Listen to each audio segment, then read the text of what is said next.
Pemirsa, guna mengantisipasi barang ilegal yang diduga bebas keluar masuk di Pelabuhan Manado, Kepala Kesyah Bandar Pelabuhan Letkol Marinir Benyamin Ginting membuat tim terpadu.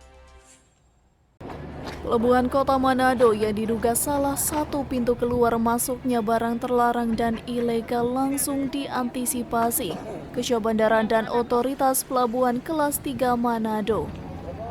Kepala Syah Bandar Pelabuhan Manado Letkol Marinir Benyamin Ginting saat dimintai keterangan menjelaskan, pihaknya telah membuat tim terpadu guna menghindari gesekan yang terjadi serta menggagalkan barang terlarang dan ilegal keluar masuk di pelabuhan tersebut. Nah, tim terpadu ini tujuannya adalah kita bersama-sama ya terpadu di dalamnya dalam hal khususnya menangani barang-barang yang dilarang, ya terlarang dan ilegal. Begitu. Sehingga kalau ada barang-barang yang ilegal masuk ke sini, maka tim inilah secara bersama-sama akan melihat ya apakah barang ini masuk kategori ilegal atau memang ini legal sesuai dengan dokumen-dokumen yang dipersyaratkan.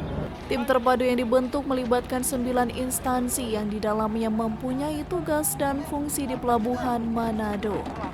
Brian Umbom melaporkan untuk Kawa Dua TV.